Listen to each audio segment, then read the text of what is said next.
La Universidad Autónoma del Estado de Hidalgo, su patronato universitario, a través de la División de Extensión de la Cultura, le dan la más cordial bienvenida a la 34ª edición de la Feria Universitaria del Libro 2021, en su modalidad virtual.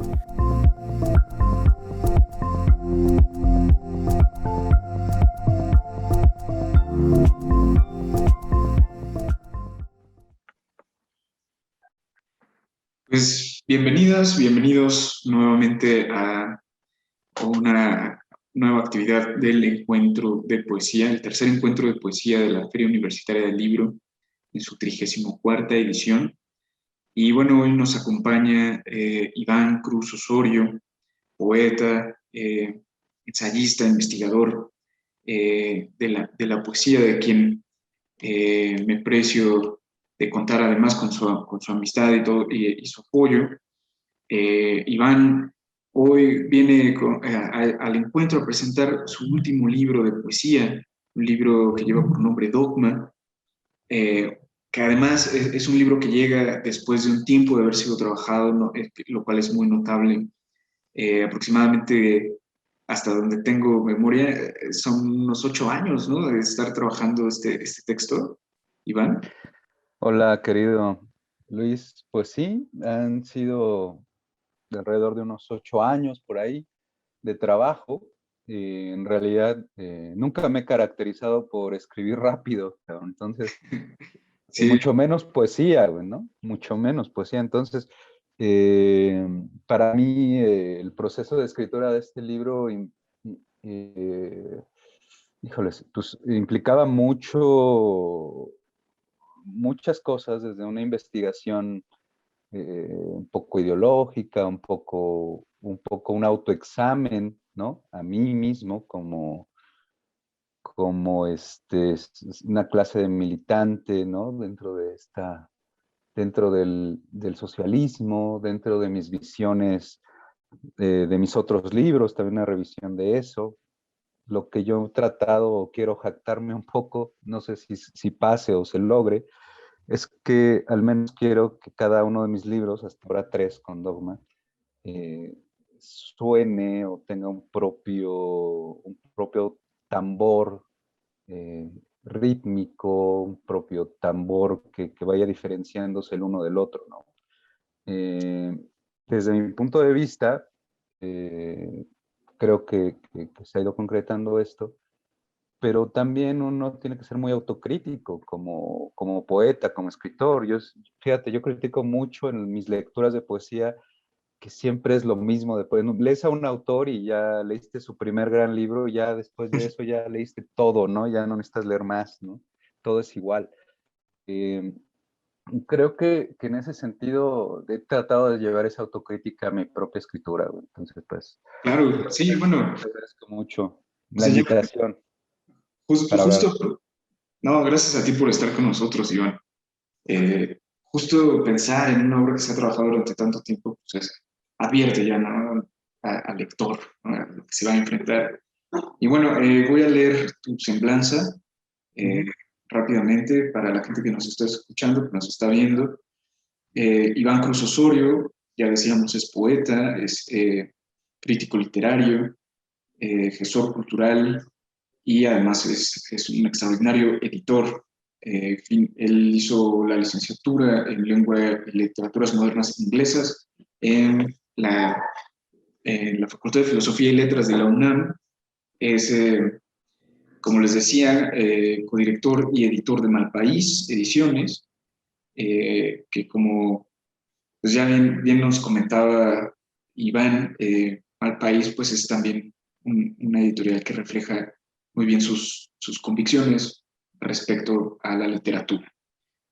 Organizó Vértigo de los Aires, fundó y coorganizó Vértigo de los Aires, Encuentro Iberoamericano de Poetas en la Ciudad de México, entre el 2007 y el 2011. Es autor de los poemarios que ya más o menos dimos un guiño a ellos, que es Tiempo de Guernica, editada por Praxis en 2005, y vuelve a salir a la luz con esta editorial de Edgardo Mantra, ¿no? Mantra Ediciones. Más tradiciones. Ajá.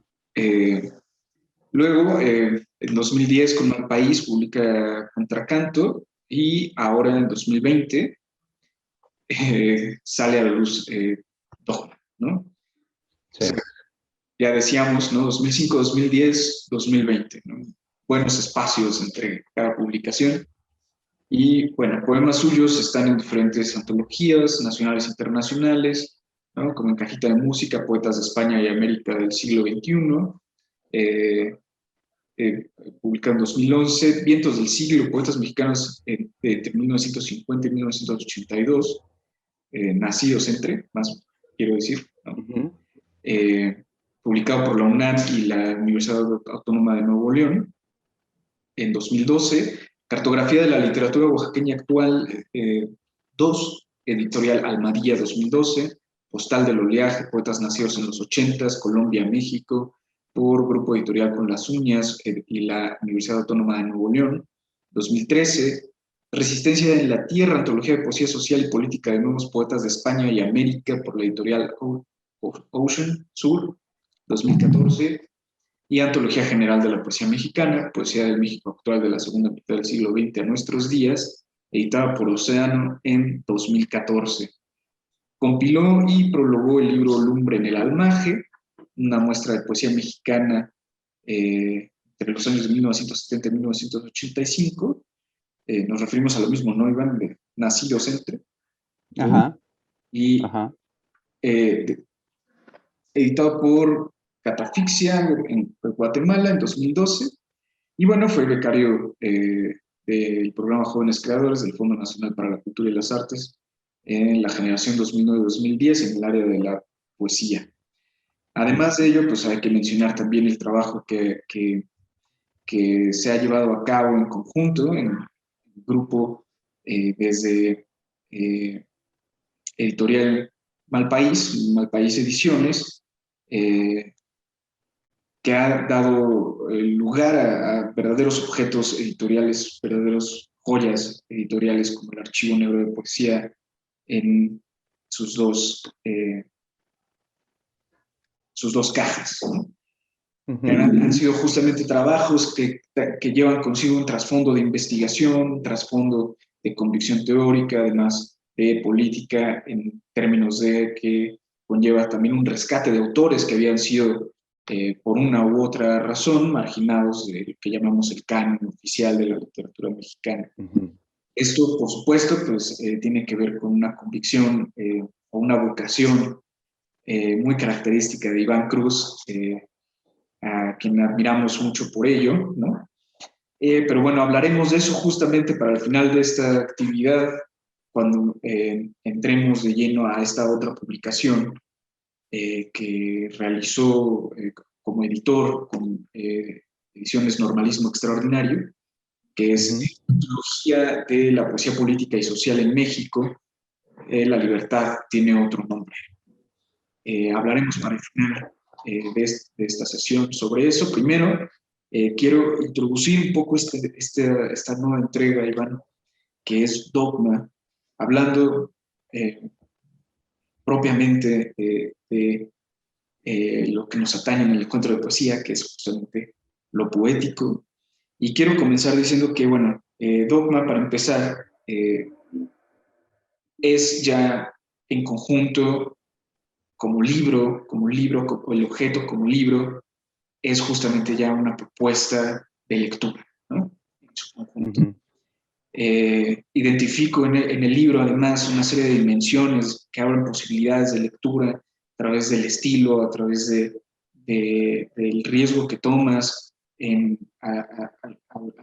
digamos, al desafiar la norma sintáctica, gramatical, lingüística, estilística de la poesía, y que le da, con todos estos aspectos, al libro justamente su propia cualidad en esta triada que has creado hasta ahora, ¿no? De Contracanto, Tiempo de Guernica, Contracanto y Orado, ¿no? Empezamos justamente en la línea Lexington Avenue, el número 6, esta estación además, ¿no? De la canción de Rubén Blades, ¿no? Que después fue ejecutada, digamos, por Bobby Rodríguez y la compañía, ¿no? Esperando el número 6, que es Lexington Avenue. Y comenzamos justamente con esta premisa respecto al ritmo del universo, que es el ritmo creciente del número pi, y además una especie de surgimiento de las sombras en donde todo está muerto, ¿no? En retrospectiva, digamos, el tiempo al que nos vamos a enfrentar en este libro ha muerto, o nos enfrentamos a la búsqueda de saber si acaso aquello ha desaparecido, ¿no? Ujú. Avanzamos, pues, algo que quiero además destacar es que el libro contiene además una vena narrativa muy particular, una historia de fantasmas, una historia como de juego de espejos, que tiene que ver con una voz que además es elusiva, una voz que se pierde por momentos adrede, pues, ¿no? Que se esfuma por momentos adrede, que es Lucía, que puede ser Lucía la hija o hija muerta, o puede ser el vértigo, o puede ser vidrios rotos, ¿no? Etcétera. Y bueno, esta búsqueda que bien, como ya decía, se manifiesta en diferentes momentos con diferentes estilos que dan justamente la oportunidad a diferentes voces poéticas, pues es eso, ¿no? Es un desafío al lenguaje, hay en ello rapidez de escritura sin pausas gramaticales, un juego, digamos, en contradicción o desafiando las normas, ¿no? Es, es una especie de enfrentarse con un recuerdo intempestivo, ¿no? Sin la oportunidad de acomodarse en otro dogma, digamos, que no sea. Entonces, hay una búsqueda además, ¿no? Para encontrarse, digamos, en este telar concéntrico de lo visible, el ritmo que crece al número pi, ya decía yo, y un grito mascullado que busca el canto. El tiempo que enumeran los ahorcados. Entonces, estas historias, estos fantasmas que de pronto aparecen en el subway, son además historias que, como Lucía, pueden ser muchas historias, ¿no? El juego, ¿no? Tipográfico, como ya decía, da la oportunidad de varias voces, que son además momentos, intersticios o confrontaciones.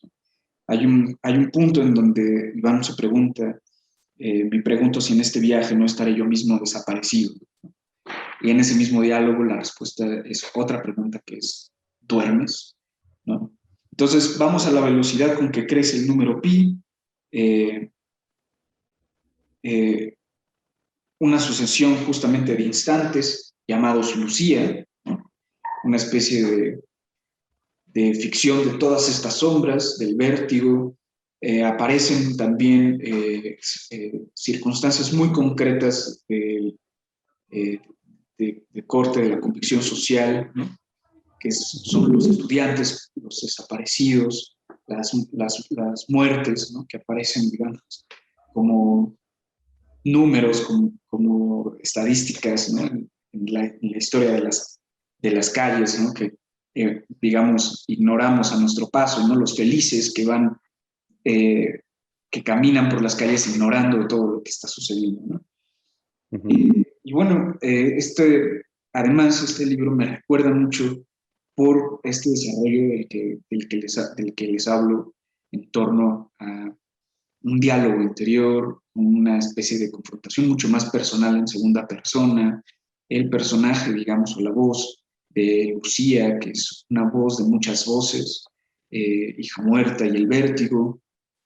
Me recuerda mucho de la construcción, además, o la búsqueda de Salvador Elizondo en el Farabeuf, donde nos enfrentamos a un recuerdo que se construye y se reconstruye a través de una especie de juego de espejos, que aquí en Dogmas se podrían asociar a el movimiento, digamos, de las luces que provoca los cambios de estación o la propia velocidad del subway, ¿no? Esas sombras que van apareciendo, digamos, en el transcurso de- del metro, pues, podrían ser también una imagen de la creación de toda esta manifestación de la memoria. Un camino como el de, además, como el de los hombres del alba, ¿no? Buscando pronunciarse ante extraños rudimentos, ¿no? Los hombres del alba, por supuesto, lo recuerdo tal vez por una asociación de ideas contigo, ¿no? Específicamente contigo, que es Efraín Huerta. Sí. Y bueno, me parece, con todos estos elementos, pues sí, un libro de convicción política, además, social, desde la poesía, verdaderamente interesante por los elementos que integra, ¿no? A nivel estilístico, pero además como libro, digamos, entendido como objeto, el libro objeto, y pues además esta construcción tanto narrativa, ¿no? Que hay en el fondo del texto. Y bueno, llegamos, digamos, a Astor Place, ya cercano al final del texto, vamos avanzando estación por estación, ¿no? En este punto que quiero destacar, llegamos a Astor Place y comienza además a desgranarse el lenguaje fuera de la página. Empieza a desaparecer el propio lenguaje en la pregunta que ya hemos establecido, si acaso no seré yo mismo el que ha desaparecido, ¿no?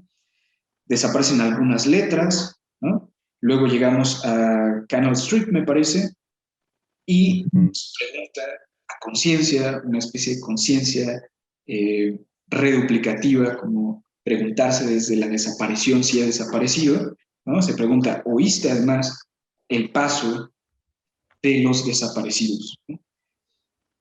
Hay de nuevo este diálogo que se pregunta a sí mismo quién es este fantasma que acecha, digamos, la morada del subway, que justamente es la imagen, ¿no? La metáfora del andar sobre la memoria y el olvido. Sí. Y justo en este punto se vuelve diáfana, pues, la evocación a la violenta ausencia o a la ausencia brutalizada, pues, ¿no? La que es la desaparición. ¿Sí? Dijeron que una manada venía, pues, ¿no? Y no pudimos más que sentir una brisa en la boca. Entonces, para resumir y dar paso a escuchar Twitter, encuentro en el libro al menos 5 dimensiones de estilo, al menos, ¿no? Que además podríamos abrir muchas más, que nos permiten diferentes posibilidades de lectura. Una inmersión introspectiva, por supuesto, ¿no? Que se despliega a lo largo de la página en versos que se quiebran, quebraduras, ¿no? Y la libertad de ocupar justamente el espacio, el ritmo del universo que crece con el número pi, sus decimales, ¿no? Que además se considera, pues, que si a este ritmo le faltara un decimal, toda la materia sería distinta quizás, ¿no? O eclosionaría en algo diferente, ¿no? No sería algo. Y bueno, esta constitución de la realidad, pues esta constitución indisoluble o inseparable o eh, eh, eso, pues concisa de la realidad, en ella está pues todo muerto. Sí. Y encuentro también este diálogo con el fantasma que acecha el subway, ¿no? Este fantasma indistinguible que acecha la estación, y la pregunta de quién eres, ¿no? ¿Quién eres y qué buscas? ¿No? Una búsqueda que se anuncia desde el epígrafe del libro. La cuarta, pues, son las señales del subway, que eso también es importante destacarlo, ¿no? Ahí se introduce dentro del libro también el uso de imágenes, y estas imágenes pues son las señales que comúnmente vemos, la señalética de las estaciones del metro, pero que aquí se transforman justamente en advertencias de un camino hacia la visión de las sombras, ¿no? Me llama mucho la atención, me encantó sobre todo, digamos, esta inserción mi favorita es la de Don't Hold the Doors, porque estamos entrando justamente a esta inmersión, a esta enfrentarse con este juego de espejos, y la señalética dice, no detengan las puertas, ¿no? Es como decir, no detengan el tiempo y vamos a atrevernos a andar este camino, ¿no? Y bueno, la quinta, como decía ya al principio, me parece es el conjunto del libro. El libro es un libro poco común por su construcción, digamos, desde su tamaño, ¿no? No es un tamaño que comúnmente vemos en las novedades de poesía, ¿no? El tamaño de bolsillo común. Este es distinto, ¿no? Tiene además una bellísima portada que bien podría ser un póster, ¿no? Sí. Para la colección. Y bueno, introduce, por ejemplo, que además esto es súper característico de Malpaís, ¿no? El cuidado de cada libro como un objeto particular que, digamos, le da al libro o al objeto editorial una dimensión propia de su existencia, de su lectura como libro, como objeto. Y bueno, aquí introduce además una llave, ¿no? Un boleto de... Sí, una tarjeta del Metrocard, le llaman allá. El Metrocard, exacto, ¿no? Entonces, el libro como tal, o sea, más allá del texto, ¿no? O sumándose al texto, el libro como objeto, es además un pasaporte, se convierte justo, tiene todos los elementos para convertirse justo en un pasaporte, una llave para andar justo, pues, el hilo de este libro, ¿no? De Dogma. Y bueno, eso, ¿no? En conjunto decía esta quinta dimensión de lectura que más o menos puedo como identificar como para resumir todos los aspectos de este libro que además es rico en ello, es verdaderamente notable la manera en que las múltiples maneras en que podemos leer este texto. Pues bueno, eso, ¿no? El libro como objeto, como pasaporte de entrada al software, la señalética que además nos va guiando justamente como hace la señalética, ¿no? Nos va guiando justamente estación tras estación, la división justamente de los poemas a partir de las estaciones de Lexington Avenue, del número 6, y el extraordinario cuidado además de edición, que bueno, eso no sé si todos estarán de acuerdo conmigo en que se añada como una dimensión de lectura, pero bueno, a mí me parece extraordinario también pues la manera en que está cuidado, ¿no? Sí, es un trabajo muy, muy chido de Santiago Solís Montes de Oca, a quien le doy todos los créditos porque yo le di imágenes horrendas. Y yo pude capturar mis viajes a Nueva York que él hizo magia con estas imágenes. Pues sí, en verdad es un texto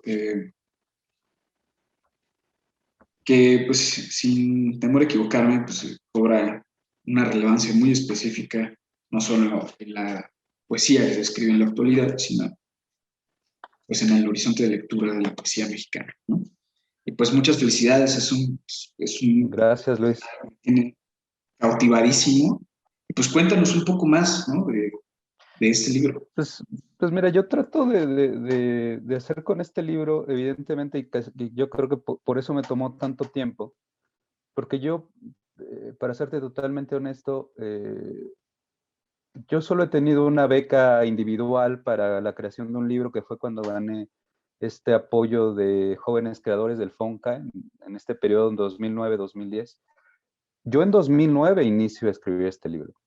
Todavía no se llamaba Dogma, ¿no? Tenía una intuición muy grande, pero a partir que muere una chica, una adolescente que era muy a mí en esa época, una chica adolescente que además vivía en Chiapas y que era una chica con un compromiso social, con tejedoras chapanecas, etcétera, muere por un accidente terrible y tenía 16 años en esa época.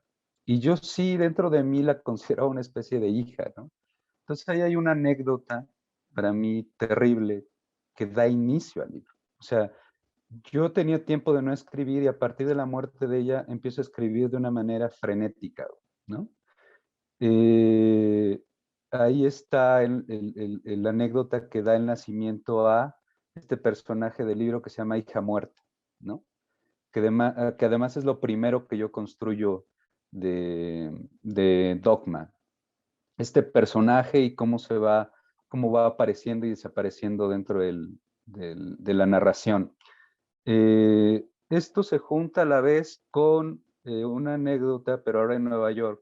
O sea, mi único hermano vive allá hace más de 20 años. Entonces yo he tenido acceso evidentemente, repetidamente ir por allá.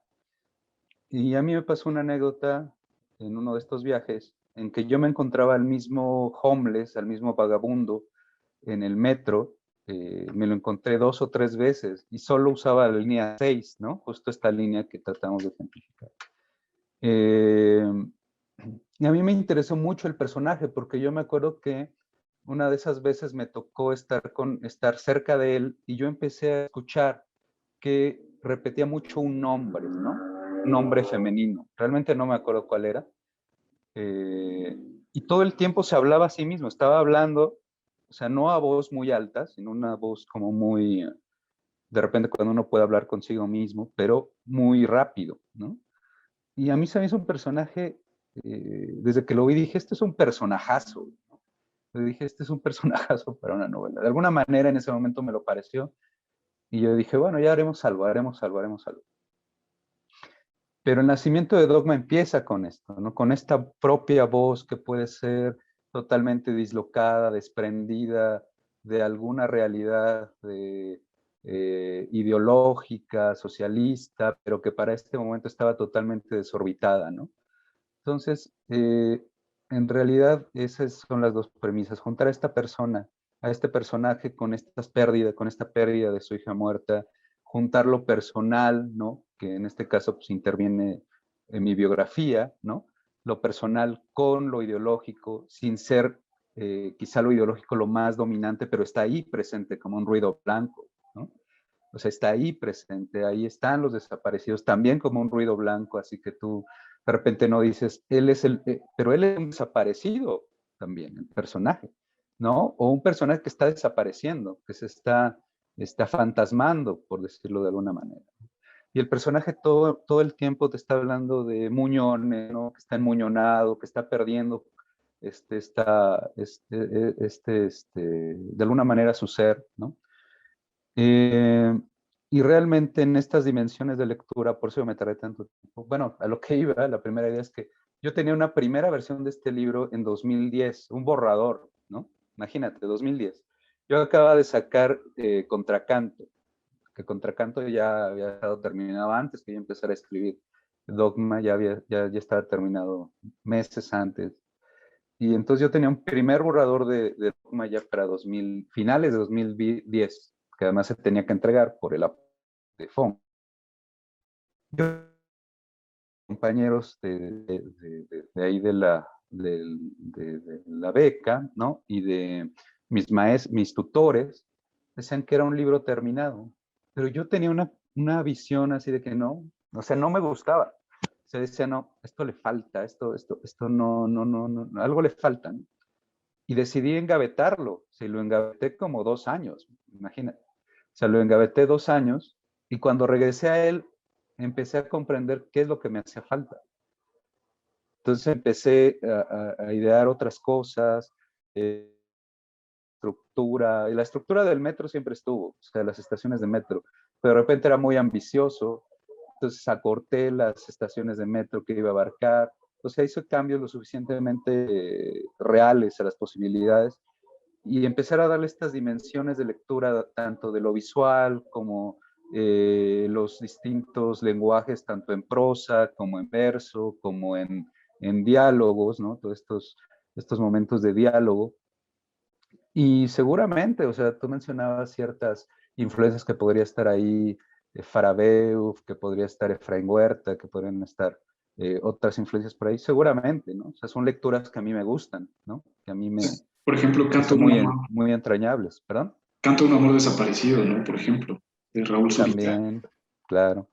O sea, hay todo una mezcolanza de, evidentemente, de lo que a ti te ha formado como autor. Como decía Efraín Huerta, el que esté libre de influencias que aviente la primera metáfora, ¿no? Es- entonces era este asunto que evidentemente teníamos que ir resumiendo en tu ser, ¿no? De lo que eres intelectualmente, de lo que eres emocionalmente y como un observador de la vida, ¿no? Y también como un ser político, ¿no? Como un animal político. Y ahí está el punto. Yo, por ejemplo, no me interesaba hacer un testimonial de los desaparecidos, un testimonial de los, este, de los migrantes, un testimonial de los feminicidios. Yo creo que hay gente muy capaz, afortunadamente, que está haciendo cosas muy interesantes en ese aspecto, en la poesía mexicana reciente. Y, pero uno de mis temas de siempre es la política. Y yo sentía la necesidad de poner este plano político en otras estructuras. De pronto somos yo, por ejemplo, leo mi primer libro, que es Tiempo de Guernica, y el asunto político está siempre presente y son poemas muy directos, ¿no? Sobre lo político. Y ahora yo quería ser más evasivo, ¿no? Y decir, tenemos que buscar en la persona lo político, ¿no? En este personaje, en qué momento estaban hablando lo político y en qué momento este asunto de lo dogmático él lo ha consumido, en este asunto de lo dogmático lo ha hecho salobre o esta pieza de sal que se está desmoronando. O sea, hay un montón de rollos autocríticos y críticos, ¿no? Tanto al sistema capitalista como al sistema socialista, que es en el que creemos que termina consumiéndonos como estatuas de sal, ¿no? Y desprendiéndonos. Por eso, por eso este lenguaje de pronto de lo amuñonado, de las letras desapareciendo. O sea, hay un asunto siempre que el que siempre termina sacrificándose es la persona eh, eh, por el bien mayor, ¿no? Por el bien de la ideología, por el bien del, de los regímenes, tanto capitalistas como socialistas. O sea, hay un tipo de movimiento en el libro que yo traté de disfrazar mucho, y no disfrazar, sino entenderlo a partir de la persona que se está desmoronando por temas personales, ¿no? Pero también por estos temas políticos, ¿no? Entonces, en ese sentido, creo que trataba de subsanar ciertas deficiencias de mi parte. Yo siempre me he considerado un narrador frustrado. Las veces que yo empecé, quise tratar de hacer un cuento, no me gustaron nunca, ¿no? Y desistía. Entonces, de alguna manera, con Dogma para mí era como una revancha en lo narrativo, ¿no? Hacer un poema narrativo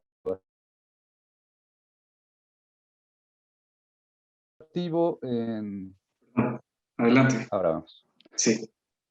Es un poema narrativo en la medida de que podemos eh, dialogar, ¿no? Que el poema permite dialogar, pero como tú mencionabas muy bien, puede también ser muy esquivo, ¿no? Hay momentos que tú dices, ¿no? ¿De qué está hablando? ¿No? ¿O a dónde me está llevando esto? ¿No? Si entras al diálogo narrativo, ¿no? En la lógica narrativa. Pero si tú ves el poema como que empieza in media res, o sea, como que de repente te está hablando de como que la revolución se ha roto con maleficio, o sea, de pronto cosas que tú dices, a ver, espérame, ¿no? O sea, primero introdúceme al tema, pero no, o sea, el personaje está hablándose a sí mismo, ¿no? No tiene interlocutor, o sea, eso es lo que quería introducirle a este personaje, o sea, que no tuviera la necesidad de comunicarse con ningún lector, sino comunicarse a sí mismo su deterioro, sus desprendimientos, ¿no? Y contarse su pérdida, su pérdida de sí mismo, que yo creo que es lo que podemos, lo que nos puede dejar con mayor presencia en la cabeza, que es la pérdida de sí mismo, ¿no? De pronto el personaje también te manifiesta su estado mental, ¿no?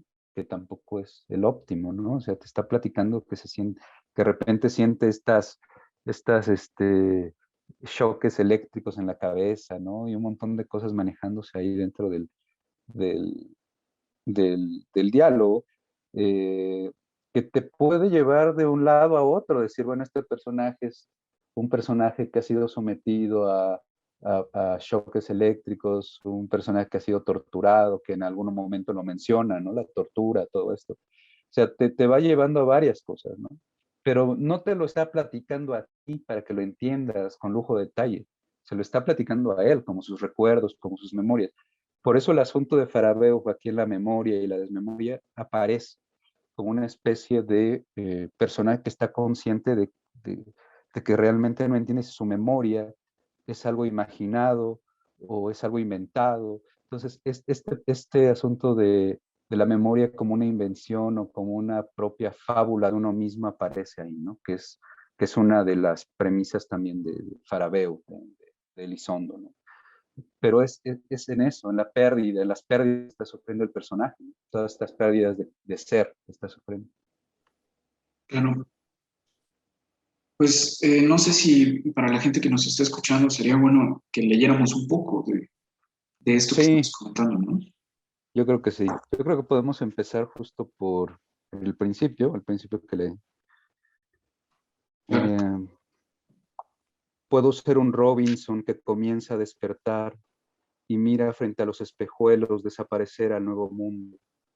Los siglos se balancean en un cálculo fúnebre. El último hombre se desvanece ante la indiferencia de los astros y su aritmética 3.141592. Todo es pequeño e incontestable. Todas las células, todos los caudillos agonizan sin remedio. Los telescopios han perdido su órbita. El dolor seguirá girando sobre su eje hasta desplazar el Sol y los planetas. Todo ocurre como una revelación freudiana. Las artillerías bolcheviques cantan sobre el horizonte difunto. La revolución se ha roto como un maleficio. Se camina a solas la exacta latitud de la vida. No hay quien tome tu mano de siglo XXI. La civilización, los saltimbanquis, los sindicalistas, todo ha muerto. Con saña y regocijo, las imágenes se derrumban como un dique roto. Edificios, vías, trenes subterráneos. ¿Quién oficia la clandestinidad en las ciudades del odio? Escucho bramidos toda la noche, como si la mano de la madre del muerto fuera la mía. Un mundo muerto me da los buenos días y yo asiento y pido auxilio y me conmuevo, porque solo permanece el vacío, la sensación de que todo es blanco e interminable, de que somos objetos que mugen su ruido oscuro, su escalofrío vastísimo, el sentimiento de que lo inútil domina todo. This is St. Lawrence Avenue. The next stop is Morrison Avenue, Soundview. Ese momento que no te pertenece y sin embargo has congelado como una mancha en la mirada, un recuerdo que hemos forjado juntos y que no es recuerdo, sino lo imaginado que nada tiene que ver contigo, pero debemos creerlo nuestro, como la última imagen de un moribundo. Tu mirada fija en la ventanilla del tren que se arroja a la estación. Puedo escucharte frente a algo remotísimo que parece tu hija muerta rodando por las escaleras. Balbucea su nombre sin terminar de decirlo. Si hubieras llegado en el momento exacto, pero eres incapaz de verte en el recuerdo de un muerto. Y de Sí, ahí, si quieres, termino con esta parte. This is Long Avenue. The next stop is E149th Street. Tus huesos al quebrarse o cediendo a una sensación tenue de vacío, un golpe y otro más en las corvas, en las costillas, canta hijo de la chingada, pero la sangre mordisqueaba tu tráquea de neblina. Después el silencio, los garrotazos, el olor a mierda y a carne como limones rancios, los aullidos, luego la penumbra y acalentadas los pulmones astillados que no duelen. Ya no hay sensación, solo la asfixia intensa que se alarga y suena desde adentro. Solo estaba dormida. No pudiste verla, pero seguro pudo levantarse y escapar. ¿A quién delató Lucía? No importa. Dicen que oyeron ladridos de perros abalanzarse sobre su cuerpo. Bueno, ahí. si me das chance, Iván, podemos leer también al final este poema que mencionábamos Ajá. en la página 34. This is Astor Place. The next stop is Bleecker Street.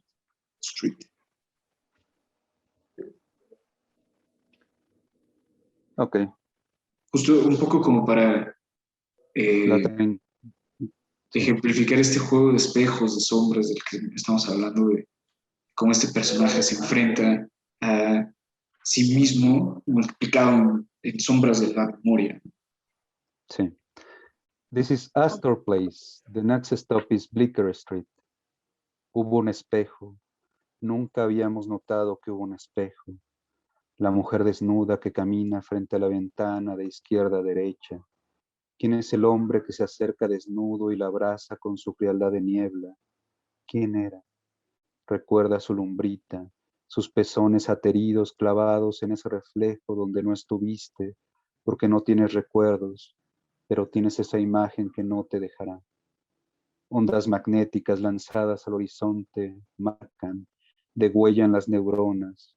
No hay palpitaciones. La lucha de clases navega como un ahogado. Las vacas gangrenan el camino. Ladrona de panes, tú y yo seremos vecinos, camaradas de insurrección y de tumba. Un nuevo octubre para el mundo. Ladrona de panes, llegarán los esquiroles y aún me hallarán plantado en la burguesía. Caído el obrero, caído el corazón. Nuestras cabezas de Lenin amanecieron atadas a un río. Gracias, querido Iván. Pues este Pero, por es... ejemplo, un señalamiento Ajá, más, por ejemplo, dentro de este juego de los señalamientos del tren, sí, eh, hay una única transición en que no hay texto, sino solamente un señalamiento que para mí me parecía como lo más rudo para un ser humano de ver, de ver representado, y es esta parte que dice, this is Spring Street, the next stop is Canal Street, y el señalamiento dice, no parking, stopping, standing, anytime. Aquí se puede ver. sí, pues es... Es una declaración de no ser, de no existir en ese lugar, ¿no? Entonces no puede ser algo más impositivo que eso. Sí, sí, y además justo ya está inmerso en la parte en donde empiezan a desaparecer justamente las letras, ¿no? Donde tenemos que preguntar a nosotros mismos si escuchamos justo el paso de los desaparecidos, ¿no? Eh, pues gracias, querido Iván, esto es Dogma, seguro con un poco más de tiempo podríamos hablar un montón de cosas más, pero antes de cerrar quiero hablar además de otro texto que acabas de publicar, bueno, como editor, además de haberle hecho su texto introductorio, haber compilado y seleccionado los autores de esta antología que lleva por título La Libertad. Tiene Tiene otro otro nombre. nombre, antología Más bien. justamente de la poesía política y social de México, ¿no? Que justamente pues va paralela justo a Dogma en este enorme ya y amplísimo trayecto tuyo de, eh, eh, pues eso, ¿no? De vocación social, política en la literatura. Bueno, como ya habíamos mencionado desde el inicio de la actividad, pues, ya nos habías entregado antes esta maravilla editorial que es el Archivo Negro de la Poesía en conjunto con un grupo de investigadoras y de investigadores, en donde justamente consiguieron rescatar manuscritos y propiamente autoras y autores que habían desaparecido por andas o por mangas del canon oficial, ¿no? Del horizonte de lectura oficial de lo que entendemos por la poesía mexicana o la historia de la poesía mexicana, que bueno, en este conjunto, ¿no? De estas dos versiones del archivo, bueno, estas dos cajas del archivo, Sí. pues hay justamente la oportunidad de adentrarnos a lo que había desaparecido, ¿no? Y bueno, ahora justo nos entregas esta antología, ¿no? Que contiene además algunos de las autoras y de los autores que que estaban ya en el archivo y algunos otros que, bueno, has estado investigando a profundidad sus biografías, sus obras, manuscritos, etcétera, ¿no? ¿Por qué no aprovechamos un poco el final de la sesión para hablar un poco, para que nos cuentes justamente un poco más de esta antología, Iván? Bueno, La Libertad tiene otro nombre, Antología de la Poesía Política y Social en México. Tiene orígenes también hace cerca de 10 años. Eh, Quizá un poco más, pero conscientemente no lo había previsto. Desde mis años universitarios, que es un poco el origen del Archivo Negro de la Poesía Mexicana también, yo identifiqué muchos nombres, muchos autores que de pronto no estaban en las antologías que a nosotros nos dejaban leer en la universidad, por ejemplo, ¿no? Entonces, para mí era así muy extraño porque a mí me parecían autores o lecturas muy buenas, o sea, se me hacían poemas muy chidos. Entonces, de repente leía yo a un Miguel Guardia, leía a un Jaime Reyes, leía este, Ramón Martínez Ocaranza, a Laide Fopa, a Aurora Reyes, ¿no? Y yo decía, son buenísimos, yo no sé por qué no están en antologías, ¿no? Eh, y bueno, pasó, y en esa época como estudiante universitario teníamos una revista que se llamó Viento en Vela, que de hecho le dio paso a Malpaís Ediciones, somos casi el mismo equipo de esa revista universitaria, lo que ahora es Malpaís Ediciones, y en esa revista publicábamos poemas de estos autores, ¿no? Eh, Ya para una época posterior, ya cuando el archivo negro, no, todavía no aparece el archivo negro, pero antes del archivo negro, yo decía, es que habría que reunir a estos autores de alguna manera, ¿no? Porque además la mayoría de ellos tenía un asunto político muy fuerte, muy político, social. Y yo en este rollo de documentarme, como para decir, bueno, debe haber antologías temáticas como una antología de poesía política en México. Y me empecé a dar cuenta durante estos años de investigación que no existía. O sea, había por ahí una antología de la Revolución Mexicana, ¿no? Sobre poesía de la Revolución Mexicana, o antologías como del 68, ¿no? Del movimiento estudiantil del 68, y el 71, ¿no? De la matanza del jueves de Corpus del 71. Había, de pronto, pues bueno, varios podemos haber visto lo que pasaba con lo de Ayotzinapa, ¿no? O sea, cosas que eran muy puntuales, donde los escritores, no necesariamente siendo poetas políticos o teniendo una convicción política, escribían sobre el tema, ¿no? Entonces eso me llevó a decir, México no tiene una antología de la política como yo había visto, por ejemplo, que la tienen en Honduras, en Guatemala, en Nicaragua, en España, ¿no? Entonces yo dije, puta, esa es una deuda enorme nuestra, ¿no? Y entonces agarré la bandera de decir, vamos a hacer una antología de poesía política y social en México.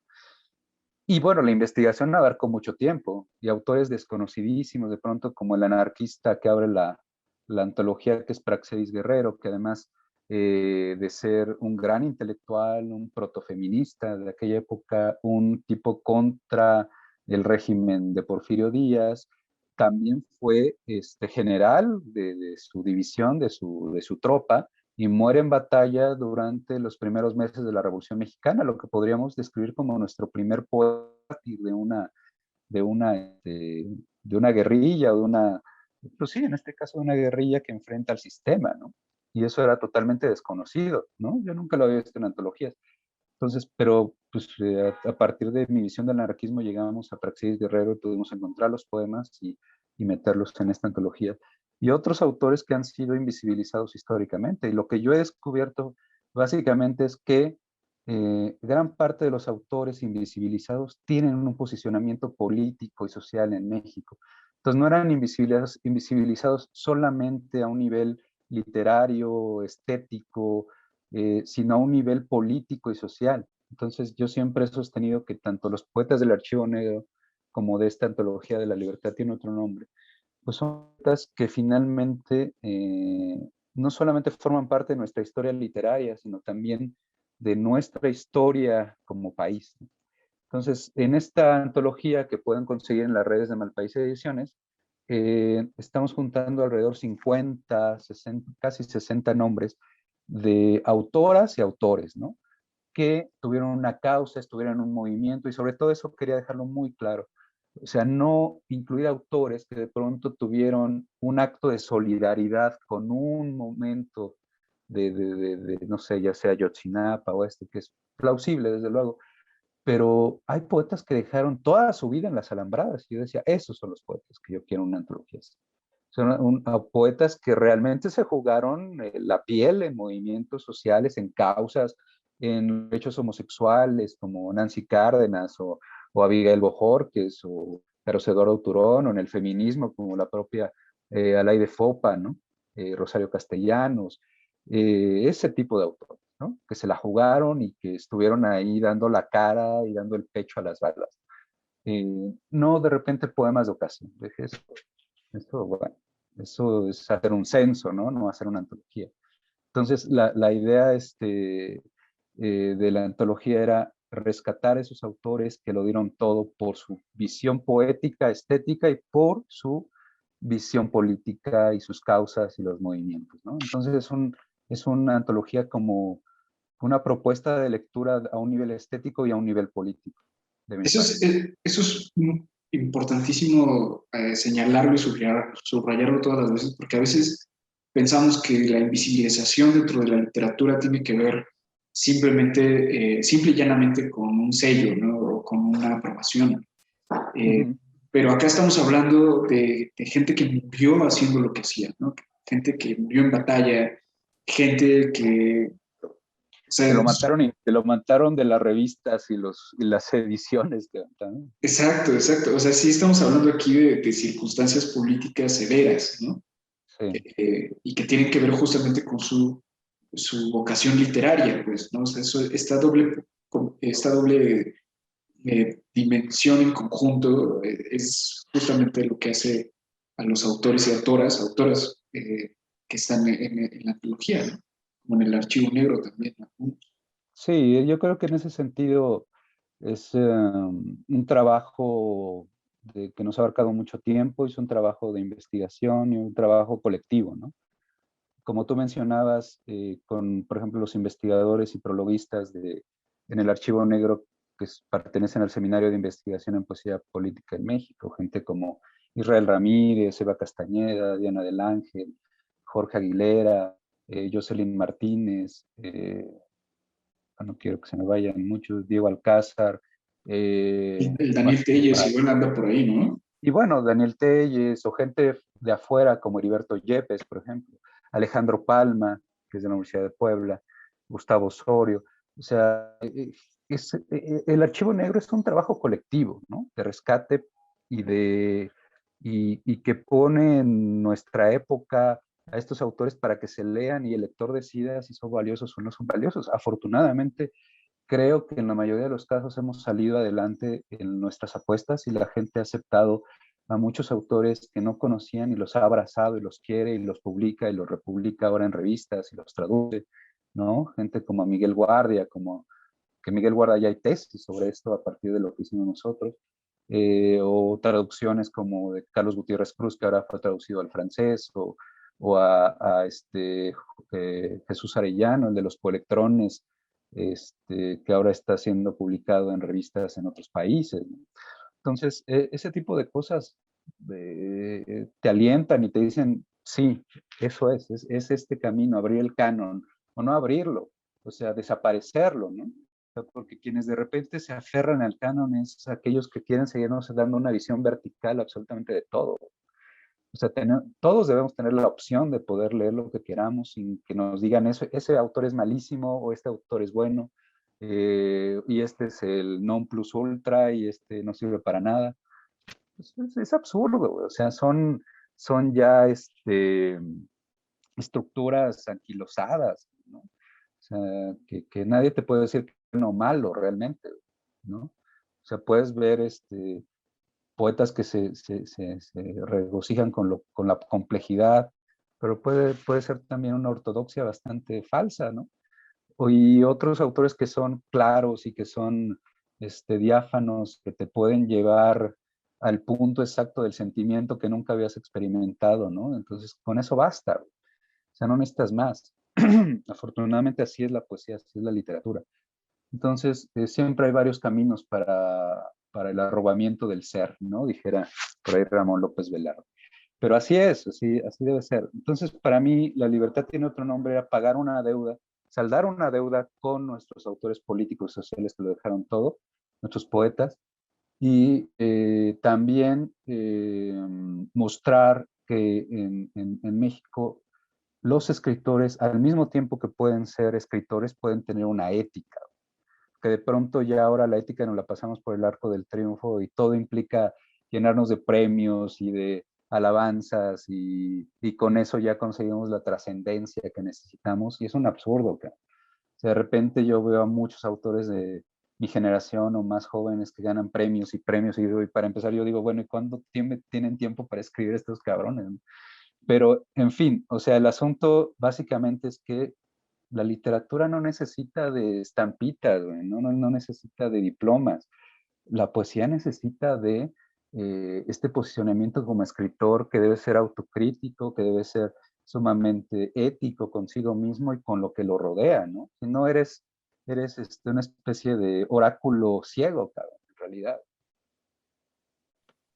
Genial, gracias. Oye, y bueno, me queda nada más preguntarte qué onda con esta investigación, pues no creo yo que esta antología signifique un cierre ni un culmen, pero pues sí me gustaría saber hacia dónde se encamina justo esta enorme investigación.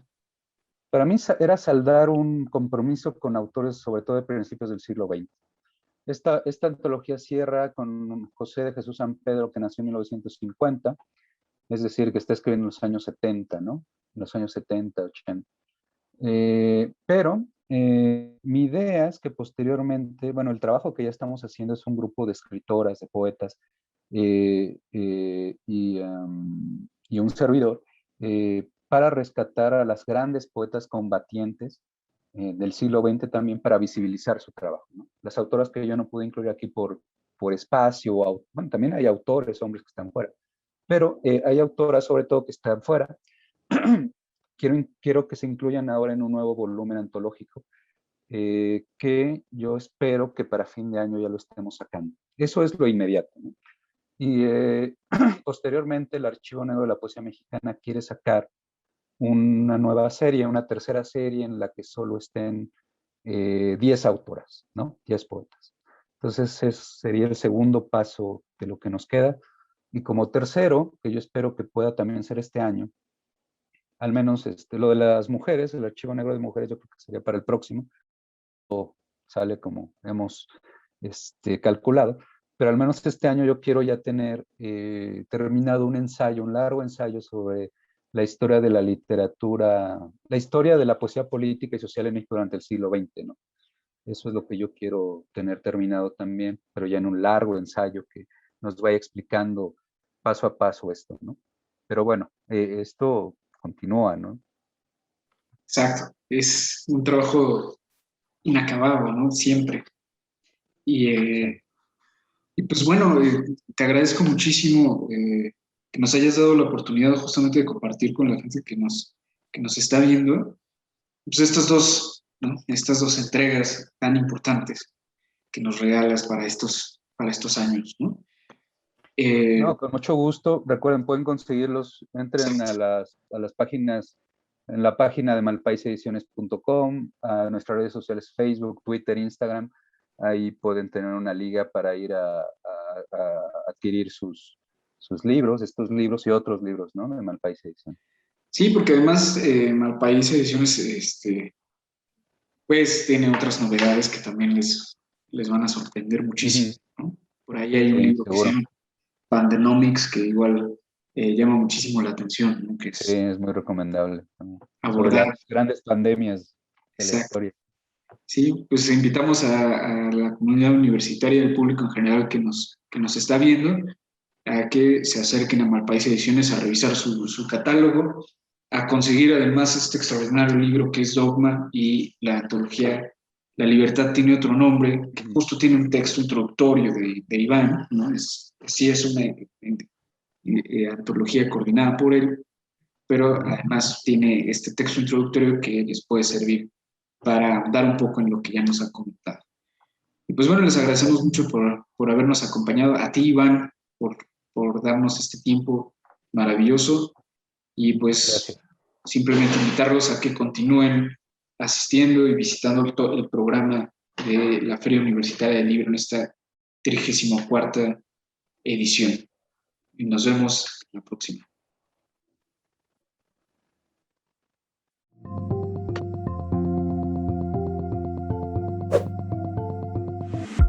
La FUL agradece tu asistencia.